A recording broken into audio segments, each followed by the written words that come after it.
Hello friends, नमस्कार। आपके अपने यूट्यूब चैनल सरकारी बाबू में आपका फिर से स्वागत करते हैं और हम फुल एनर्जी और फुल कॉन्फिडेंस के साथ फिर से आज इस क्लास में कम से कम समय में 15 से 20 क्वेश्चंस करने वाले हैं। तो आइए बिना देर गवाए शुरू करते हैं। और इसके पहले 185 से पहले जितना भी क्वेश्चंस है चैप्टर वाइज सॉल्यूशन कराया गया है, 1 बाय 1 करके डिटेल में बिल्कुल।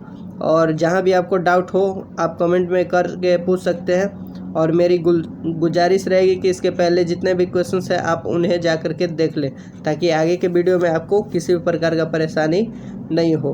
तो आइए 185 नंबर क्वेश्चन से शुरू करते हैं। क्वेश्चंस कहा जा रहा है कि किसी वस्तु के संवेग में 20% की वृद्धि होती है, गतिज ऊर्जा में प्रतिशत वृद्धि होगी।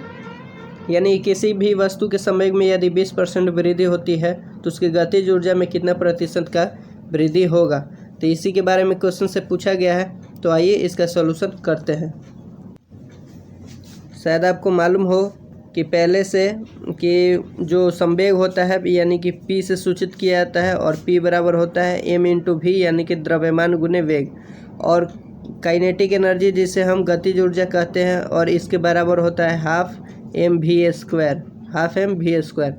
तो हम इसी में हमें संबंध बताना है कि p का अगर मान 20% बढ़ा दिया जाता है संवेग का मान, तो गतिज ऊर्जा में क्या प्रभाव पड़ेगा यानी कि कितना प्रतिशत वृद्धि होगा। तो हम गतिज ऊर्जा को यहाँ से लिख सकते हैं कि हाफ एम स्क्वायर, एम से गुना करके और वी स्क्वायर, और ऊपर एम से गुना किए तो नीचे हम एम से भाग भी करेंगे। के बराबर फिर हो जाएगा यहाँ से हाफ एम इंटू वी का स्क्वायर, ऊपर वाला का स्क्वायर हो जाएगा इस तरह से ये वाला, और फिर बटा में एम। तो यहाँ से हम लिख सकते हैं कि के बराबर हाफ और एम इंटू वी बराबर यहाँ निकला हुआ है क्या, पी बराबर एम इंटू वी होता है। तो हम यहाँ से पी जब मान रखेंगे तो चूँकि इसका स्क्वायर है तो यहाँ पे पी का भी स्क्वायर हो जाएगा, पी स्क्वायर बटा में एम। तो यहाँ से क्या रिलेशन निकला है कि के जो होता है डायरेक्टली प्रोपोर्शनल हुआ पी स्क्वायर का, यानी कि संवेग के स्क्वायर बराबर काइनेटिक एनर्जी यानी गतिज ऊर्जा हुआ। तो हम लिख सकते हैं कि यदि किसी भी वस्तु का अगर संवेग यानी कि शुरुआती जो संवेग होगा p1 हम माने, अंतिम संवेग p2 और शुरुआती गतिज ऊर्जा k1 और अंतिम गतिज ऊर्जा k2, तो ये जो होगा बराबर होगा इन दोनों के स्क्वायर के, इन दोनों के यहाँ से स्क्वायर के, इस तरह। ठीक है, तो यही क्वेश्चन में कहा गया है कि पहले जितना भी होगा मान संवेग का उसमें 20% बढ़ाया गया है। तो यदि हम माने कि p का मान जो है p1 का मान पहले 100 होता तो k1 बटा में k2 बराबर क्या होगा, यदि 100 होता तो इसमें हम 20% बढ़ाते तो आपको मालूम है कि 100 का यदि 20% बढ़ाएंगे तो 120 होगा, 100 का यदि 40% बढ़ाएंगे तो 140 होगा। तो उसी प्रकार यदि 100 का हम 20% बढ़ाएंगे तो कितना हो जाएगा, 120 हो जाएगा। यहाँ स्क्वायर है तो स्क्वायर कर दिए। ठीक है, फिर यहाँ से 0 से 0 कट गया यानी कि k1 बटा में k2 बराबर क्या निकला, 10 का स्क्वायर यानी कि 100 बटा में 12 का स्क्वायर यानी कि 144। तो ये देखें कि यदि जो पहले से संवेग था और पहले की गतिज ऊर्जा थी, तो यदि गतिज ऊर्जा भी 100% होगी यानी कि कोई भी वैल्यू होगा उसका वो अपने आप में 100% होगा, तो बाद में यदि 20% संवेग बढ़ाने के कारण इसमें जो गतिज ऊर्जा क्या हो गया, पहले से 100 पहले के कंपेयर में 144 हो गया। यानी कि 100% यदि गतिज ऊर्जा होगा तो 144% हो गया। क्वेश्चन में पूछा है कि कितने प्रतिशत की वृद्धि होगी, तो कितने प्रतिशत बढ़ी है, तो 44% बढ़ी है। तो इस तरह से आपका जो K2 यानी कि 20% बढ़ा यदि आपका पोटेंशियल एनर्जी यानी कि संवेग, तो आपका जो गतिज ऊर्जा बढ़ेगा कितना, 44% बढ़ेगा। तो इसलिए 44% आपका राइट आंसर हो जाएगा। ऑप्शन में कहाँ है, तो आइए देखते हैं। तो ऑप्शन में आपका है कहाँ, ऑप्शन नंबर ए है। देखिए आप ए दिख रहे हैं कि 44% है, तो इसलिए आपका राइट आंसर ऑप्शन ए हो जाएगा। ठीक है, चलिए नेक्स्ट क्वेश्चन देखते हैं। 186 नंबर क्या क्वेश्चन है कि टायरों में 2 kg per centimetre square equal to dash dash dash pound square inch है। यानी यहाँ जो पाउंड जो है, पाउंड को सूचित किया जाता है बी से, तो पाउंड पर स्क्वायर इंच पूछा गया है। तो चूँकि आपको मालूम होना चाहिए कि एक kg per centimetre square equal to होता है 14 पाउंड, यानी कि पाउंड को हम 20 से सूचित करते हैं, पाउंड इंच स्क्वायर इंच, इस तरह से होता है 1 kg per centimetre square equal to 14 pound per inch square. तो इसलिए 2 का मान पूछा है, तो 2 kg पर सेंटीमीटर स्क्वायर का मान कितना हो जाएगा, तो 14 पाउंड पर इंच स्क्वायर, यानी कि ऑप्शन नंबर 14 दूनी 28 पर पाउंड पर सेंटीमीटर स्क्वायर हो जाएगा, ऑप्शन नंबर ए हो जाएगा। 186 का option number A right answer. ठीक है, नेक्स्ट क्वेश्चन देखिए। नेक्स्ट क्वेश्चन है कि पिंड का भार शून्य नहीं होगा। पिंड का भार कहाँ शून्य नहीं होगा वो बताना है। तो ऑप्शन ए है पृथ्वी के केंद्र पर, बी है स्वतंत्रता गिरने के दौरान, सी है अंतर्ग्राहिक अंतरिक्ष में, और डी जो है किसी घर्षणहीन सतह पर। तो पिंड का भार शून्य कब नहीं होगा, तो यानी कि जब वह स्वतंत्र रूप से गिरने के दौरान। तो ऑप्शन नंबर बी सही होगा। अब कैसे होगा, क्योंकि पृथ्वी के केंद्र पर वहाँ जो है उसका भार जो होता है शून्य होता है। अंतरिक्ष में, तो अंतरिक्ष में आपको मालूम है कि वहाँ जाने पर कोई भी वस्तु का भारहीन हो जाता है, यानी कि वहाँ भार नहीं होता है, शून्य होता है। और किसी घर्षणहीन सतह पर, तो यहाँ घर्षणहीन सतह पर, ऑप्शन नंबर डी आंसर सही होगा, घर्षणहीन सतह पर, बी नहीं, क्योंकि यहाँ स्वतंत्रता पूर्वक यदि कोई भी वस्तु गिरे भी ऊपर से, तो उस समय आप नहीं बता सकते हैं कि वह कितना केजी का है, कितना भार है उसका। लेकिन जब घर्षणहीन सतह पर रुकेगा, यानी कि जब वस्तु जब रुकेगा तभी आप बता सकते हैं उसका भार कितना होगा, यानी कुछ ना कुछ होगा, शून्य नहीं होगा। तो ऑप्शन में पूछा गया है क्या कि पिंड का भार शून्य नहीं होगा, तो कहाँ शून्य नहीं होगा, तो किसी घर्षण सतह पर। तो ऑप्शन नंबर डी हो जाएगा।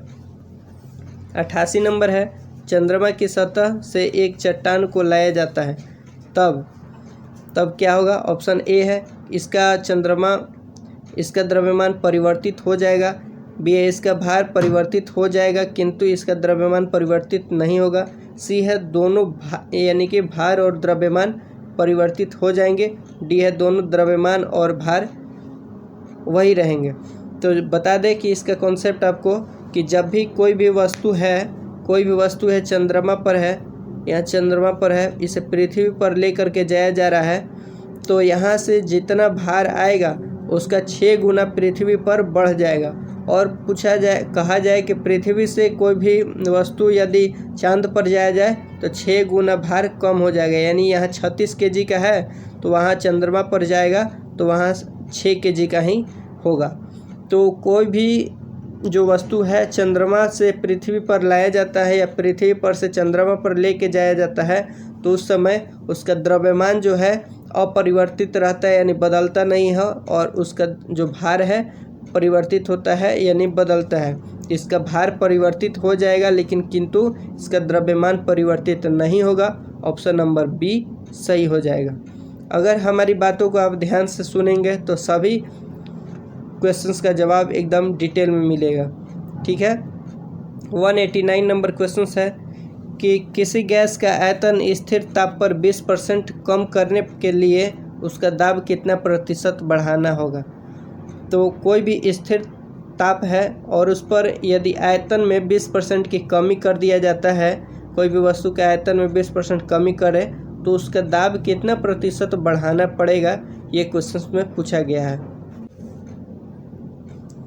तो यहाँ से यदि हम माने कि जो आयतन होगा कोई भी वस्तु का, पहले का V1 होगा और बाद का V2 होगा, तो यदि V1 जो होगा वो अपने आप में 100% होगा और बाद में क्या किया गया है 20% कमी किया गया है, तो अगर 20% बढ़ेगा तो 120 हो जाएगा, 20% कमी होगा तो 80 हो जाएगा।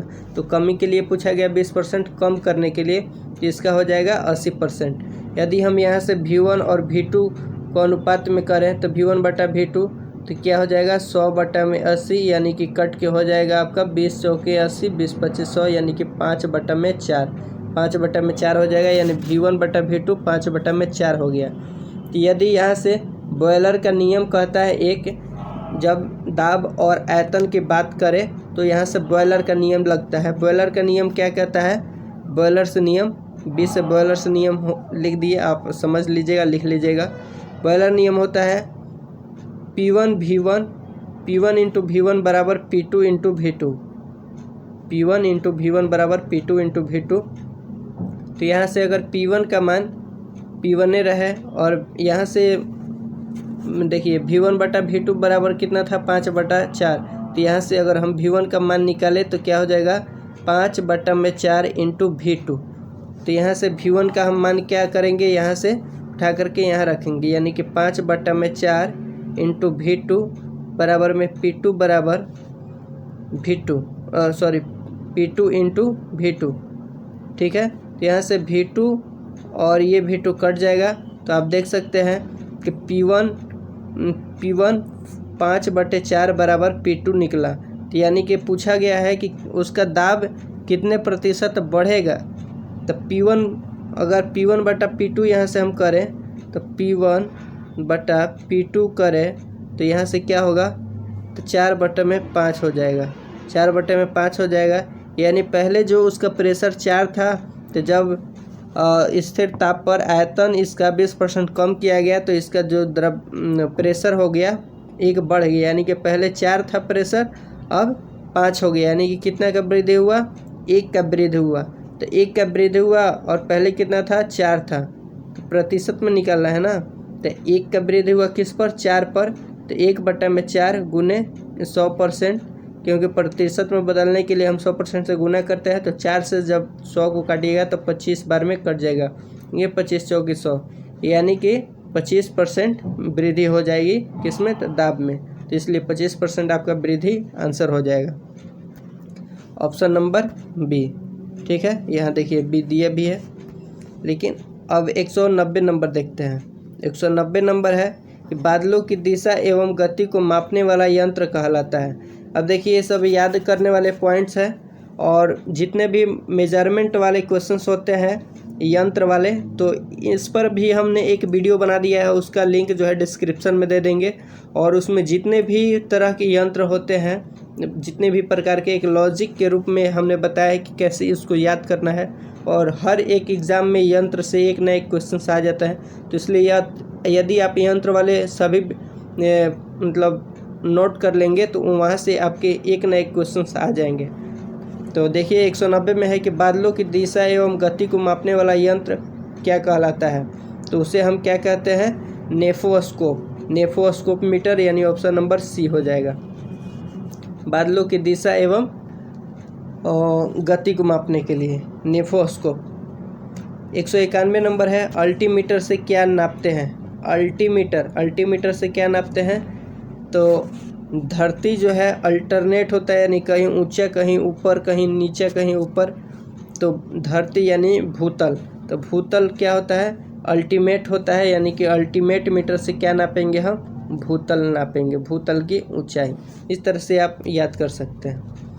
192 नंबर है कि एक लिफ्ट में किसी व्यक्ति का प्रत्यक्ष भार वास्तविक भार से कम होता है जब लिफ्ट जा रही हो। तो यहाँ से भी एक पूरे कॉन्सेप्ट को हम क्लियर करते हैं कि यहाँ से क्वेश्चन आता है कि त्वरित होकर के जा रही है, ऊपर जा रही है। तो क्या कहता है कि एक कोई लिफ्ट है और कोई लिफ्ट में यदि कोई बंदा खड़ा है, तो यदि त्वरित होकर के पूरा मतलब स्पीड से अगर नीचे जा रहा है तो उस दौरान क्या होगा? मनुष्य को अपनी भार के कंपेयर में कम भार महसूस होगा। यदि त्वरित के साथ लिफ्ट नीचे जा रहा है, यानी तेज़ी से जा रहा है, तो यदि लिफ्ट त्वरित की गति से ऊपर जा रहा है, यानी कि तेज़ी से ऊपर जा रहा है, तब भार जो मनुष्य का है उसको अपने भार से ज़्यादा महसूस होगा, क्योंकि जब लिफ्ट ऊपर जाएगा तो ऊपर के इसके विरुद्ध हवा का जो दाब बनेगा, हवा का दाब बनने के कारण लिफ्ट पर ये मनुष्य को लगेगा कि मेरा भार जितना है उससे ज़्यादा महसूस उसको होगा अपने आप भार से। आपको कॉन्सेप्ट क्लियर हुआ? तो क्वेश्चंस क्या है कि एक लिफ्ट में किसी व्यक्ति का प्रत्यक्ष भार वास्तविक भार से कम होता है, कब? तो कम कब होता है? जब त्वरित के साथ लिफ्ट नीचे जाता है। तो त्वरित के साथ नीचे ऑप्शन नंबर बी में है, तो इसलिए आपका राइट आंसर हो जाएगा ऑप्शन नंबर बी। ठीक है, 193 देखिए 193 भी लिफ्ट से रिलेटेड क्वेश्चन आ गया, तो आशा है कि आप खुद से इसे करेंगे। क्या कह रहा है कि मनुष्य लिफ्ट में कब अपना भार महसूस करता है? कब भार महसूस करता है? जब त्वरित के साथ ऊपर जाता है। तो ऊपर जाता है, तो इसलिए आपका राइट आंसर ऑप्शन ए हो जाएगा, त्वरित के साथ ऊपर जाता है। तो 194 नंबर है, क्या है कि पृथ्वी से चंद्रमा पर जाकर वापस लौटने पर अंतरिक्ष यान के रॉकेट को किसके विरुद्ध कार्य करने के लिए अधिकतम ऊर्जा आवश्यकता होती है? जब पृथ्वी से चंद्रमा पर रॉकेट यंत्र छोड़ा जाता है तो उस समय मतलब कब उसको ज़्यादा से ज़्यादा एनर्जी का ज़रूरत होता है रॉकेट यान को? तो जब वह उड़ान भरते समय पृथ्वी के गुरुत्व के विरुद्ध कार्य करता है। यानी कि जब शुरुआती बार में यहाँ धरती हो गया तो यहाँ से जब चलता है तो आप देखते हैं कि बहुत सारे एनर्जी के कारण यहाँ नीचे आग एनर्जी उत्पन्न होता है और इसके बाद वो अपने वेग से ऊपर की ओर बढ़ता है। तो जब यह भूतल के संपर्क में होता है तो अपने गुरुत्व के विरुद्ध कार्य करने के लिए यह ऊपर जाने के लिए तो उस समय एनर्जी का ज़्यादा लॉस करता है। तो ऑप्शन नंबर क्या हो जाएगा? उड़ान शुरू करते समय पृथ्वी का गुरुत्व के विरुद्ध जब कार्य करता है। तो ऑप्शन नंबर बी। 195 है कि शरीर का वजन ऑप्शन ए है कि पृथ्वी की सतह पर सभी जगह एक समान होता है, ध्रुव पर अधिकतम होता है, विषुवत रेखा पर अधिकतम होता है, तो मैदानों की तुलना में पहाड़ियों पर अधिक होता है। तो यहाँ बता दें कि शरीर का कभी भी वजन सबसे मैक्सिमम आपका कब होगा? जब पृथ्वी के आप ध्रुव पर होंगे, तो ध्रुव पर अधिकतम होता है। ध्रुव माने कि पृथ्वी का एक जगह बनाया गया है जो यहाँ जैसे कि ध्रुव हो गया, तो यहाँ आपका सबसे ज़्यादा भार होगा। ऑप्शन नंबर 196 नंबर, चंद्रमा पर वायुमंडलीय नहीं पाए जाने के कारण क्या होते हैं? क्या कारण है कि चंद्रमा पर वहाँ वायुमंडल का निर्माण नहीं हो पाता है? तो वहाँ क्या होता है कि जो उसका ग्रेविटेशनल फोर्स गुरुत्वाकर्षण बल लगता है वो एक दिशा में नहीं लगता है, छीणता हो जाता है, मतलब कि अलग अलग डायरेक्शन में बढ़ जाता है। जैसे कि पृथ्वी पर बात करें तो पृथ्वी पर गुरुत्वाकर्षण बल नीचे की ओर लगता है, या इसलिए यह एक दिशा की ओर लगता है, इसलिए चारों तरफ से कोई भी वस्तु को यह अपनी केंद्र की ओर आकर्षित करता है। नीचे आप ऊपर कोई भी वस्तु को फेंकेंगे तो यह पृथ्वी अपनी ओर आकर्षित करता है, यानी कि एक डायरेक्शन में काम करता है। लेकिन चंद्रमा पर इसके विपरीत कार्य होता है। वहाँ क्या होता है कि कोई भी वस्तु है तो ग्रेविटेशनल फोर्स इस पर लगेगा। जैसे कि ये चांद हो गया, समझ लीजिए ये चांद हो गया और ये वस्तु हो गया, इस पर ग्रेविटेशनल फोर्स जो है नीचे की ओर ना लग करके मतलब इसका छीणता हो जाता है, अलग अलग डायरेक्शनल में लगता है। ये ग्रेविटेशनल फोर्स इसमें अलग अलग डायरेक्शन में लगता है, जिसके कारण यहाँ वायुमंडल का निर्माण नहीं हो पाता है, छीणता हो जाता है ग्रेविटेशनल फोर्स का। तो ऑप्शन नंबर ए जो है सही हो जाएगा। 197 नंबर है कि एक नदी के किनारे सड़क थी। देखिए क्वेश्चंस बड़े को देख करके कभी आपको भागना नहीं है, इसको एक बार पढ़िएगा तो आपको समझ में अगर क्वेश्चंस आ गया तो चुटकियों में कर लेंगे। तो क्वेश्चंस क्या है कि एक नदी के किनारे सड़क थी, दो मित्रों घूमने निकले तथा स्थान ए से चलकर बी पर स्थित मंदिर तक जाकर वापस ए लौटे। यानी ए से यहाँ ए हो गया, ये बी हो गया, ये नदी हो गया, तो रोड ए से यहाँ से चले और फिर वापस ए से लौटे।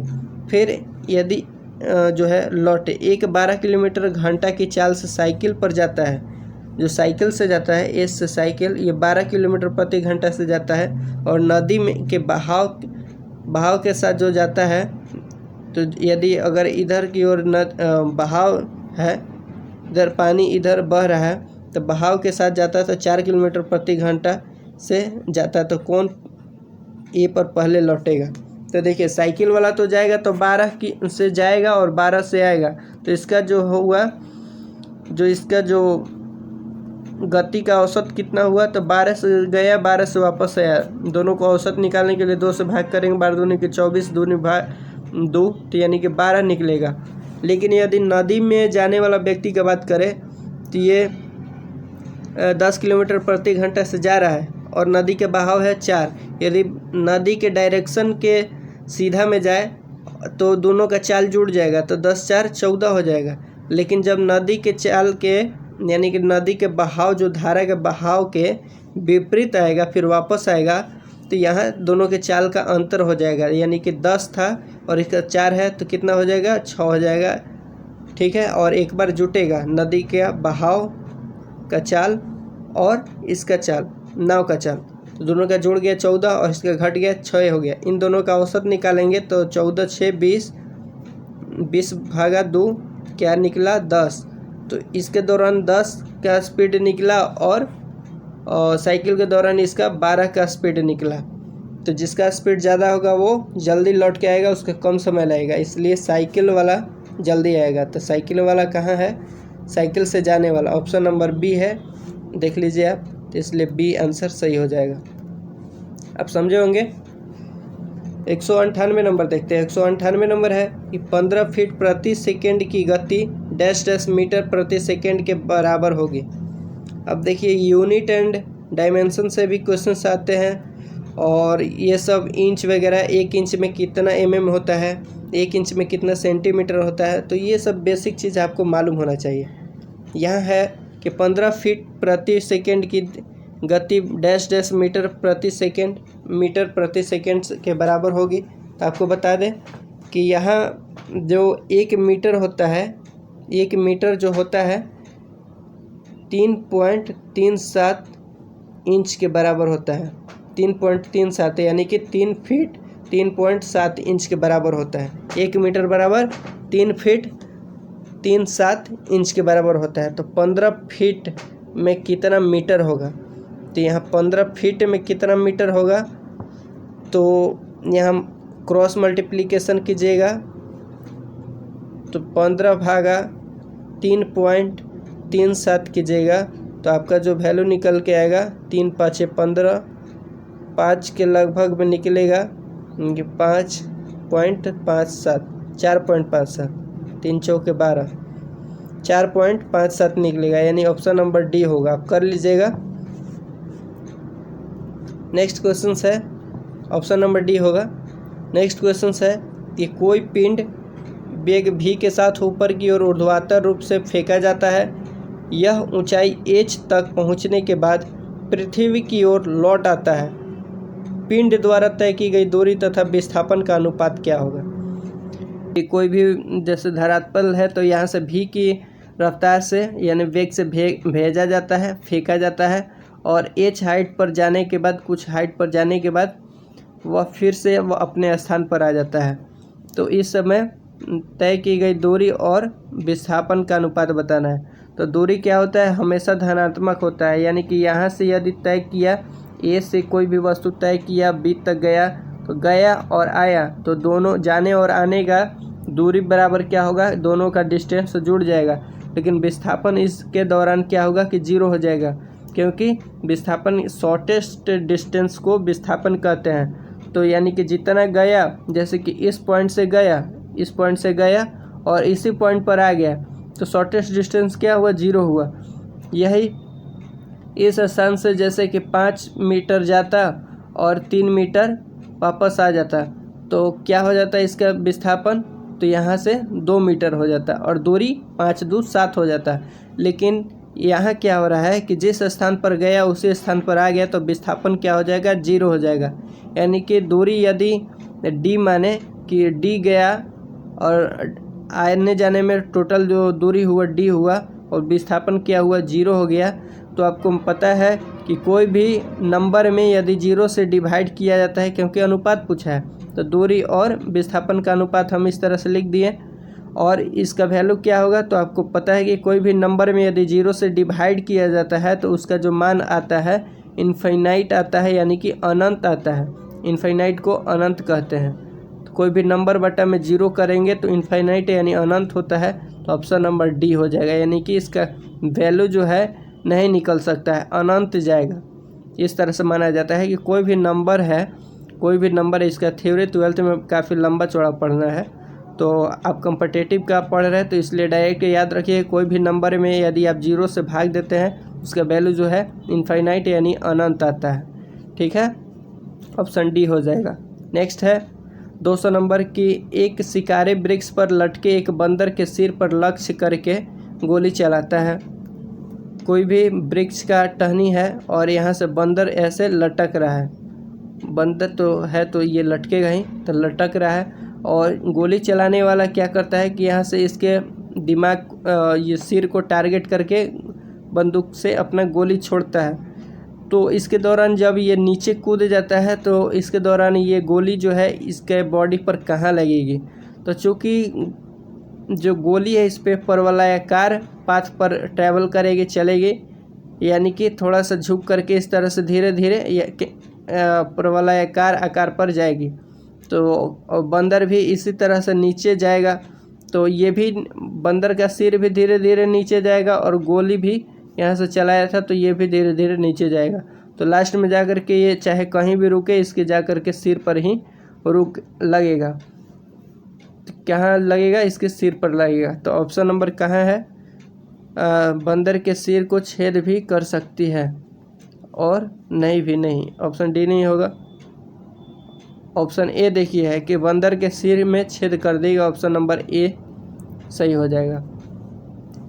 परवलयाकार पथ क्या होता है कि कोई भी आप पत्थर को या कोई भी पदार्थ को यदि आप इस तरह से फेंकते हैं तो इस तरह से फेंकते हैं तो ये इस तरह से गिरेगा।